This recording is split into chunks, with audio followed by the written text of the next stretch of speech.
तो दोस्तों welcome back to channel. आप सभी को का एग्जाम झारखंड पॉलिटेक्निक का एंट्रेंस एग्जाम 5 जुलाई को आपका पेपर है। उसको देखते हुए हमने फिर से 25 प्रश्नों का टेस्ट सेट किया है। इंपॉर्टेंट क्वेश्चन है, प्रीवियस ईयर के ही क्वेश्चन है, टॉप 25 क्वेश्चन है।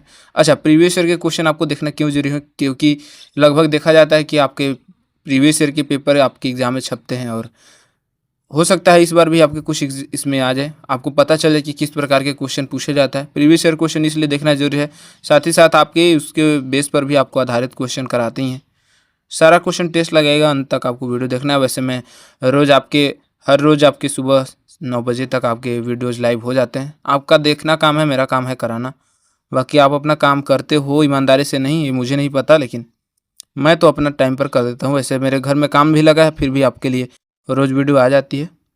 ठीक है, आज का प्रैक्टिस सेट शुरू करेंगे। बाकी आप यहाँ से 70-80% तो आप मान लो यूट्यूब से ही कवर कर लोगे। बाकी आपके मैंने PDF आपको बता ही दिया है, वहाँ से आप अच्छे से तैयारी करोगे तो आसानी से एंट्रेंस बिल्कुल टॉप कॉलेज पर आ जाओगे, कोई नहीं रोक पाएगा। ठीक है, बाकी और कुछ चीज़ें हैं जो कि मैं आपको बीच बीच में बताते चलूँगा, गाइड करते चलूँगा। उससे फॉर्म भरने के लिए अभी बहुत समय है, आप आसानी से फॉर्म भर लेना, अभी समय है। ठीक है, आज का प्रैक्टिस सेट का ये पहला क्वेश्चन देखिए। एक अवतल दर्पण यानी कि कनकेव मिरर के सामने वस्तु को कहाँ रखा जाए ताकि प्रतिबिंब वास्तविक, उल्टा और वस्तु के समान आकार का बने? बताना है, राइट आंसर टिक करना है। हिंदी इंग्लिश दोनों में है। फोकस पर वक्रता केंद्र यानी कि सेंटर ऑफ कर्वेचर। अनंत यानी कि इन्फिनिटी या फिर ध्रुव और फोकस के बीच कहाँ रखना चाहिए? तो लिखा गया क्या है? वास्तविक, उल्टा और वस्तु के समान आकार बने। तो वक्रता केंद्र पर रखेंगे तभी तो समान आकार बनेगा। सेकेंड ऑप्शन देखिए, centre of curvature, right answer हो जाएगा। ये देखिए, नेक्स्ट क्वेश्चन देखिए, क्वेश्चन नंबर सेकेंड। सूर्य ग्रहण कब लगता है? बताना है सूर्य ग्रहण कब होता है। When does the solar eclipse occur? चंद्रमा सूर्य और पृथ्वी के बीच आता है, पृथ्वी सूर्य और चंद्रमा के बीच, सूर्य पृथ्वी और चंद्रमा के, या फिर सूर्य चंद्रमा और पृथ्वी एक ही लाइन में होते हैं या नहीं होते हैं? बताइए कौन सा राइट आंसर होगा। वैसे आपको क्वेश्चन देखते ही आंसर पता चल गया होगा। चंद्रमा सूर्य और पृथ्वी के बीच आता है, लेकिन क्वेश्चन थोड़े बड़े आपको लेंदी करके एग्जाम में आ सकते हैं और कन्फ्यूजन कर सकते हैं। वैसे आप थोड़ा सा अच्छे से देख लेना, चंद्रमा जो होता है सूर्य और पृथ्वी के बीच आता है, तब ये होता है सूर्य ग्रहण। अच्छा, चंद्र ग्रहण कब होता है? तो पृथ्वी जो है सूर्य और चंद्रमा के बीच आ जाता है, तो इसका सेकेंड ऑप्शन होगा। वैसे सूर्य ग्रहण पूछा है तो इसका फर्स्ट ऑप्शन राइट आंसर हो जाएगा। नेक्स्ट क्वेश्चन देखिए, क्वेश्चन नंबर थर्ड। आधुनिक आवर्त सारणी यानी कि मॉडर्न पीरियड टेबल के संदर्भ में जब हम किसी आवर्त यानी कि पीरियड में बाएं से दाएं जाते हैं, बाएं से दाएं यानी कि लेफ्ट से राइट पूछा है, तो तत्वों के ऑक्साइड की अम्लीय प्रकृति यानी कि एसिडिक नेचर पर क्या प्रभाव पड़ता है? बताइए। वैसे मैं आपको बताया हूं ना कि पीरियोडिक टेबल से क्वेश्चन आते हैं, इसीलिए तो मैं आपको प्रैक्टिस शीट में हर क्वेश्चन में आपको प्रैक्टिस शीट में देता हूं। राइट आंसर हो जाएगा सेकेंड ऑप्शन, इंक्रीज होता है, बढ़ जाता है। क्या प्रभाव पड़ता है? तो बढ़ता है। क्वेश्चन नंबर 4 देखिए, एक छात्र देखता है कि एक अज्ञात घोल यानी कि जिसको पता नहीं कौन सा सॉल्यूशन है, अभी पता चलेगा, फिनोप्थेलिन को गुलाबी कर देता है। अच्छा, फिनोप्थेलिन के बारे में मैंने आपको बताया प्रीवियस ईयर क्वेश्चन में, पिछले की वीडियो में। फिनोप्थेलिन क्या होता है, अगर आपने नहीं देखा होगा, नहीं पढ़ा होगा, तो भाई लिटमस पेपर जानते ही होंगे। उसको गुलाबी कर देता है जब इस घोल में अत्यधिक मात्रा में एक दूसरा घोल एक्स मिलाया जाता है, तो यह फिर से रंगहीन हो जाता है, मतलब कि कलरलेस हो जाता है। तो घोल एक्स में क्या होगा? अच्छा, क्या होगा? गुलाबी कर देता है तो कौन सा घोल होगा? तो ये होगा एसिड होगा। कौन सा एसिड इसमें दिया है? तो थर्ड ऑप्शन में HCl दिया है, हाइड्रोक्लोरिक एसिड, यही इसका राइट आंसर हो जाएगा। क्वेश्चन नंबर 5 देखिए, निम्नलिखित में से कौन सबसे अधिक प्रत्यास्थ है? अच्छा, प्रत्यास्थ मतलब मोस्ट इलास्टिक। रबर, एल्युमिनियम, इस्पात, कांच। रबर आपको लग रहा होगा, लेकिन रबर नहीं होता है, स्टील होता है सबसे ज्यादा। थर्ड ऑप्शन इसका राइट आंसर होगा। क्वेश्चन नंबर 6, प्रतिध्वनि सुनने के लिए यानी कि एक को सुनने के लिए स्रोत और परावर्तक सतह के बीच न्यूनतम दूरी पूछा गया है, मिनिमम डिस्टेंस। बताइए, प्रतिध्वनि सुनने के लिए स्रोत और परावर्तक सतह के बीच कम से कम कितनी दूरी होनी चाहिए? तो 1700 सेंटीमीटर होनी चाहिए। सेकेंड ऑप्शन राइट आंसर हो जाएगा। वैसे उतना इंपॉर्टेंट नहीं है, लेकिन हो सकता है आपका एग्जाम में आ जाए, बाकी आपको ध्यान में रखना है। वैसे मैं करा देता हूँ हर एक क्वेश्चन, बाकी मैं आपको बताऊंगा कौन कौन ज़्यादा इंपॉर्टेंट है, उसको टिक लगा लेना। हर क्वेश्चन जो बताता हूँ उसको 3 स्टार कर लेना। क्वेश्चन नंबर 7, प्रकाश के परावर्तन के नियम के अनुसार आपतन कोण और परावर्तन कोण के बीच क्या संबंध होता है, पूछा गया क्वेश्चन है। और आपतन कोण परावर्तन कोण के बराबर होता है तो I=R। थर्ड ऑप्शन इसका राइट आंसर हो जाएगा। किसी भी प्रकार से पूछा जा सकता है तो आप थोड़ा सा याद रखना, सिंबल फॉर्म में पूछा गया था तो आप ऐसे टिक लगा देना। क्वेश्चन नंबर 8, समुद्र की गहराई मापने के लिए किस यंत्र का यूज करते हैं। अच्छा, बहुत सारा यूज पूछा जाता है कि बैरोमीटर का यूज कहाँ करते हैं। मैंने आपको बताया है कि किसका यूज कहाँ किया जाता है। इक्विपमेंट्स आपके क्वेश्चन आते हैं, कौन से इंस्ट्रूमेंट का कहाँ यूज करते हैं। तो देखिए यहाँ पर पूछा है समुद्र की गहराई। अब गहराई मापने के लिए यहाँ पर फेदोमीटर का यूज करते हैं। फर्स्ट ऑप्शन इसका राइट आंसर हो जाएगा। क्वेश्चन नंबर 9 देखिए, सूर्योदय और सूर्यास्त के समय सूर्य लाल दिखाई देता है। प्रकाश की घटना जो सूर्य इस उपस्थिति के लिए जिम्मेदार है। अच्छा, ये किस कारण से होता है, एक भाषा में समझिए। जो शाम और सुबह के समय सूर्य लाल दिखाई देता है, ये इसका मेन रीजन क्या है, तो ये प्रकीर्णन के कारण होता है। थर्ड ऑप्शन इसका राइट आंसर हो जाएगा। क्वेश्चन नंबर 10 देखिए, तांबे यानी कि कॉपर के एक तार की लंबाई को खींचकर 2 गुना डबल कर दिया जाता है। यदि इसका प्रारंभिक प्रतिरोध R था तो खींचने के बाद इसका नया प्रतिरोध क्या होगा। इंपॉर्टेंट क्वेश्चन है, क्या हो जाएगा इसका राइट आंसर। तो देखिए जब हम तार को खींचते हैं तो ये 4 गुना हो जाता है। तो राइट आंसर इसका हो जाएगा पहले। देखिए इसका प्रारंभिक प्रतिरोध R था, खींचने के बाद इसका नया प्रतिरोध जो रेजिस्टेंस है ये 4R हो जाएगा, यानी 4 गुना। सेकेंड ऑप्शन इसका राइट आंसर हो जाएगा।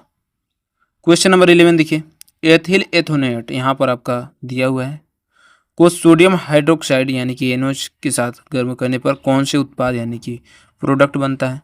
अच्छा, इस अभिक्रिया को क्या कहा जाता है। 2 क्वेश्चन पूछ दिया तो आपको दोनों क्वेश्चन ध्यान रखना है। वैसे मैं चाहता हूँ कि हर एक क्वेश्चन में आपको 2-2 क्वेश्चन करा दूँ, क्योंकि एक एक क्वेश्चन कराने में मज़ा नहीं है और टाइम भी ज़्यादा जाता है। ठीक है, हर एक चीज़ को आपको लेकर चलता हूँ ताकि आप कम समय में ज़्यादा रिविजन कर सको। लेकिन आपको तो अलग ही देखना है। आप तो चाहते हो कि नहीं जल्दी जल्दी करा के भाग जाएं, जल्दी जल्दी देख के भाग जाएं। टाइम देना पड़ेगा भाई थोड़ा सा, क्योंकि कंपटीशन बहुत ज़्यादा है। राइट आंसर हो जाएगा सेकेंड ऑप्शन, सोडियम एथोनेट और एथोनॉल। अच्छा, इस रिएक्शन को क्या कहा जाता है, इस अभिक्रिया को क्या कहा जाता है। तो इस अभिक्रिया को साबुनीकरण यानी कि सैपोनिफिकेशन कहा जाता है। राइट आंसर हो जाएगा सेकेंड ऑप्शन। क्वेश्चन नंबर 12 देखिए, सीता 1.5 मीटर लंबी है और अपना पूर्ण प्रतिबिंब यानी कि पूरा अपना इमेज देखने के लिए दीवार पर लगे समतल दर्पण के सामने खड़ी है। अब पूछा जा रहा है कि समतल दर्पण की न्यूनतम ऊंचाई क्या होनी चाहिए ताकि सीता अपना पूर्ण प्रतिबिंब देख सके। पूरा प्रतिबिंब देखने के लिए क्या होगा, तो जब इसका आधा होगा तो पूरा प्रतिबिंब देख सकती है, यानी कि 1.5 का आधा 1.5/2 करेंगे तो क्या आएगा 0.75 मीटर। आसान क्वेश्चन था। हाँ, थर्ड ऑप्शन इसका राइट आंसर हो जाएगा। नेक्स्ट क्वेश्चन, क्वेश्चन नंबर 13, जब कॉपर सल्फेट यानी कि CuSO4 के जलीय विलयन में लोहे की कील डाली जाती है, देखिए इंपॉर्टेंट क्वेश्चन है, तो विलयन का रंग नीले से बदलकर हरा हो जाता है। यह किस प्रकार की रासायनिक अभिक्रिया का उदाहरण है, उसमें से हरा रंग किस यौगिक के कारण होता है। अच्छा, जब भी आपको मैं बोलता हूँ कि ये बहुत ज़्यादा इंपॉर्टेंट क्वेश्चन है, मतलब कई बार पूछा गया है। वैसे इंपॉर्टेंट सारा क्वेश्चन है, लेकिन कुछ क्वेश्चन होते हैं ना, जैसे कि आप देखते होंगे, जैसे जॉब तो कई प्रकार के होते हैं, लेकिन कुछ जॉब करने का अलग ही मज़ा होता है। जैसे कुछ कैंडिडेट होते हैं जो अपने ब्रांच को ज़्यादा प्रीफर करते हैं कि मैं यही ब्रांच लूँगा, वही बात है। क्या हो जाएगा, राइट आंसर हो जाएगा विस्थापन अभिक्रिया, डिस्प्लेसमेंट रिएक्शन। सेकेंड ऑप्शन देखिए, विस्थापन अभिक्रिया FeSO4 यानी कि displacement reaction FeSO4। Second option right answer हो जाएगा। क्वेश्चन नंबर 14, अच्छा ये सारे क्वेश्चन मैंने एक्सप्लेनेशन में आपके PDF में दिया है, वहाँ देखिएगा। केवल यही क्वेश्चन, बहुत क्वेश्चन मिलेगा तो आप रिवीजन कीजिएगा, और मैं आपको पक्का बता रहा हूँ अगर आप ये दोनों कर लोगे तो आपको कोई रोक नहीं सकेगा। क्वेश्चन नंबर 14 क्या है कि वह एंजाइम जो ATP का उपयोग फॉस्फेट के स्थानांतरण यानी कि यहाँ पर लिखा हुआ है इंग्लिश में आप देख लीजिए, उसे सहकारक के रूप में एक क्षारीय मृदा धातु M की आवश्यकता होती है। तो M क्या है, the enzyme that used ATP in the transfer of phosphate requires an alkaline soil metals as a cofactor M यानी कि Mg, मैग्नीशियम। क्या हो जाएगा, सेकेंड ऑप्शन राइट आंसर हो जाएगा। किसका यहाँ पर जरूरत है, तो M यानी मैग्नीशियम का है। चलिए क्वेश्चन नंबर 15 देखिए, प्रोटॉन, इलेक्ट्रॉन और 16 न्यूट्रॉन वाले तत्व की द्रव्यमान संख्या बताना है। 15 प्रोटॉन है, 15 इलेक्ट्रॉन्स हैं और यहाँ पर 16 न्यूट्रॉन्स हैं। क्या होगा इसका द्रव्यमान संख्या आपको निकालना आना चाहिए। A = P+N होता है और P+N करेंगे यानी कि प्रोटॉन प्लस न्यूट्रॉन करेंगे, 15 और 16 जोड़ेंगे तो क्या आएगा 31। 4 ऑप्शन राइट आंसर होगा। क्वेश्चन नंबर 16, परमाणु संख्या के आधार पर तत्वों का वर्गीकरण किसने किया था। अच्छा, परमाणु संख्या के अनुसार बोला है, एटॉमिक नंबर के अनुसार, तो ये मोस्ले किए थे, modern periodic table. 4 option right answer होगा। किस कण का द्रव्यमान सबसे कम होता है। 1 लाइनर क्वेश्चन है। एग्जाम में ये नहीं कि केवल आपके इजी क्वेश्चन ही आएंगे, मॉडरेट ही आएंगे, हार्ड ही आएंगे, सभी प्रकार के क्वेश्चन पूछे जाते हैं। अच्छा, अगर हार्ड आ गया तब क्या होगा, तो हार्ड केवल आप ही लोग के लिए नहीं है, सबके लिए है, तो सबको दिक्कत होगा, यानी कि कट ऑफ पर अलग अलग असर पड़ेगा। तो इसका टेंशन आपको नहीं लेना है, सबको टेंशन लेना है, ठीक है। जितना आप अच्छे करोगे एग्जाम में, आपका उतना ही कम नंबर पर भी सिलेक्शन होगा। वैसे मैंने देखा है कभी कभी कट ऑफ हद से भी ज़्यादा जाता है, कभी कम जाता है, तो ये आपके लिए, इससे आपको लेना देना नहीं है, आपको बस केवल तैयारी करना है। अगर आसान क्वेश्चन आता है तो कट ऑफ ज़्यादा जाएगा, जाहिर सी बात है, और ज़्यादा टफ पूछा जाता है तो फिर आपका कम में ही सिलेक्शन हो जाएगा। आपका केवल सिलेक्शन से मतलब है, आपको इससे ध्यान नहीं देना है। राइट आंसर क्या हो जाएगा, किस कण का द्रव्यमान सबसे कम है, तो इलेक्ट्रॉन का सबसे कम होता है। सेकेंड ऑप्शन राइट आंसर हो जाएगा। और कितना होता है मैंने बताया है, नहीं देखे हों देख लीजिए, वरना या तो आप यूट्यूब पे गूगल पे सर्च कर लेना। Question number 18, milk of magnesia MgOH का उपयोग किस रूप में किया जाता है। हर चीज़ को बार बार बताना जरूरी है क्या, नहीं। डायरेक्ट आंसर देखिए किसके लिए यूज़ किया जाता है, तो एंटासिड के लिए यूज़ किया जाता है। और एंटासिड का यूज मैंने आपको बताया है कहाँ पर किया जाता है एंटासिड का यूज, और आप में से सभी कैंडिडेट को पता होगा। क्वेश्चन नंबर 19 देखिए, वे तत्व जिनका परमाणु भार समान है लेकिन परमाणु क्रमांक भिन्न भिन्न होता है क्या कहलाता है। संभारिक होता है, आइसोबार्स होता है। आइसोटोप आइसोबार के बारे में जानते ही हैं। राइट आंसर थर्ड ऑप्शन हो जाएगा। क्वेश्चन नंबर 20, परमाणु की त्रिज्या का प्रयोग किसे मापने के लिए किया जाता है। तो परमाणु त्रिज्या का प्रयोग परमाणु आकार मापने के लिए किया जाता है। सब क्वेश्चन है वो हम जल्दी जल्दी ही करा रहे हैं वैसे, और फिर भी आपको वही 2x पर देखना है, 3x पर देखना है, कोई बात नहीं, देखो जैसे मन वैसे देखो, कोई बात नहीं, बस आपको तैयारी करने से मतलब है, मैं नहीं कहूँगा। क्वेश्चन नंबर 21 क्या है कि जब एक उदासीन परमाणु को धनायन में परिवर्तित किया जाता है तो यह क्या होता है। When a neutral atoms is converted into a cations, it is क्या होगा, परमाणु संख्या में ह्रास होगा, यानी कि डिक्रीज इन एटॉमिक नंबर, परमाणु संख्या में वृद्धि, इंक्रीज इन एटॉमिक नंबर, या फिर आकार में ह्रास या फिर आकार में वृद्धि। थोड़ा सा देख लो, इंग्लिश हिंदी दोनों दिया है, दिक्कत नहीं होगा, एग्जाम में भी आएंगे सेम। तो आकार में कमी आती है, थर्ड ऑप्शन इसका राइट आंसर हो जाएगा। क्वेश्चन नंबर 22, एक रासायनिक अभिक्रिया को संतुलित कहा जाता है, कब कहा जाता है, यदि संख्या दोनों तरफ समान होता है। आपने पढ़ा ही है कि रासायनिक समीकरण को संतुलित आपने किया है, बैलेंस किया है ना 10th में, केमिकल इक्वेशन को। परमाणु संख्या को दोनों तरफ समान करते हैं, तो फर्स्ट ऑप्शन इसका राइट आंसर हो जाएगा। क्वेश्चन नंबर 23, समस्थानिकों में किस प्रकार की भिन्नता होती है। अच्छा, जो समस्थानिक होते हैं यानी कि आइसोटोप्स होते हैं, उसमें क्या भिन्नता होती है, यानी डिफरेंस क्या इसमें होता है, तो इनकी न्यूट्रॉन संख्या अलग अलग होती है, ठीक है। सेकेंड ऑप्शन इसका राइट आंसर हो जाएगा, आइसोटोप्स आइसोबार्स। क्वेश्चन नंबर 24 देखिए, परमाणु का मूल कण नहीं है, कौन सा नहीं है, देखते ही पता चल गया होगा, इलेक्ट्रॉन प्रोटॉन न्यूट्रॉन तो होते ही हैं, पॉजिट्रॉन अलग लग रहा है देखते ही। राइट आंसर टिक लगा दीजिए। अच्छा, थोड़ा सा भी पढ़े होंगे तब तो पता चलेगा, अगर कुछ भी नहीं पढ़े होंगे तब तो फिर समझ ही नहीं आ रहा होगा हो क्या रहा है, तो भाई ये तो रास्ता आपके लिए कठिन है।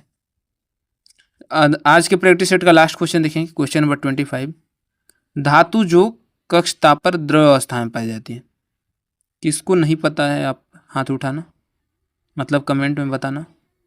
राइट आंसर क्या हो जाएगा, थर्ड ऑप्शन Hg यानी कि पारा। पारा जो होता है ये द्रव अवस्था यानी कि लिक्विड फॉर्म में पाया जाता है, थर्ड ऑप्शन राइट आंसर हो जाएगा। कैसा क्वेश्चन लगा, सब क्वेश्चन एक समान तो थे नहीं, वैसे तो देखा जाए तो कुछ क्वेश्चन बिल्कुल आसान भी थे, कुछ देखा जाए तो बाहर के क्वेश्चन थे। वैसे इंपॉर्टेंट सारे क्वेश्चन है, किस प्रकार भी का क्वेश्चन हो, कैसा भी लेवल हो, सभी के लिए अलग अलग है। कुछ कैंडिडेट होते हैं थोड़े से, मैं देखता हूँ कमेंट करते हैं कि इतना आसान क्वेश्चन नहीं आते, इतने टफ क्वेश्चन नहीं आते, तो सभी के लिए एक समान नहीं हो सकता मेरे भाई। तैयारी करो, जम के तैयारी करो, अभी आपके पास समय है, देख लो। बाकी वैसे कैंडिडेट वैसे ही बहुत ज़्यादा है और भीड़ हर चीज़ में ज़्यादा है। अगर कर पा रहे हो तो सही है, अगर थोड़ा सा भी लग रहा है कि हाँ हो जाएगा, 10+ ला रहे हो, 12+ ला रहे हो, तो बिल्कुल हो सकता है। और अगर बिल्कुल भी समझ नहीं आ रहा है, 1-2 भी क्वेश्चन समझ नहीं आ रहे हैं इसमें से, फिर तो आपको अभी से ही रास्ता चेंज कर लेना चाहिए। डीमोटिवेट नहीं कर रहा हूँ, आपको सही चीज़ बता रहा हूँ, क्योंकि वैसे मैंने 10th के क्वेश्चन ही बहुत सारे इसमें ऐड किए हैं। बाकी बताना कितना क्वेश्चन सही कर पा रहे हैं। बाकी फॉर्म भर देना, वैसे होगा चाहे नहीं, आपका कुछ थोड़ी ना इसमें जा रहा है, केवल फॉर्म चार्ज जाएंगे और क्या। बाकी देख लेना और बताना कितना क्वेश्चन सही कर पा रहे हो। कुछ भी आपको डाउट है तो आप डायरेक्ट पूछ सकते हैं, कमेंट का जवाब हर कैंडिडेट को देने का प्रयास करता हूँ, लेकिन हाँ जेन्युइन जो कमेंट होगा वही करना, और कुछ कमेंट नहीं चाहिए। बाकी आपको तो कमेंट अलग ही करना होता है, मैं कई बार कहता हूँ, जो रियल कमेंट है वो करो, आपको जवाब मिलेगा। हमारा टीम हमेशा एक्टिव है, किसी प्रकार का दिक्कत नहीं होगा आपके लास्ट तक, जब तक आपका एडमिशन नहीं हो जाता है। वैसे सेमेस्टर के भी क्वेश्चन आपको कराएंगे जब आप चल जाओगे अलग अलग ब्रांच में, ठीक है।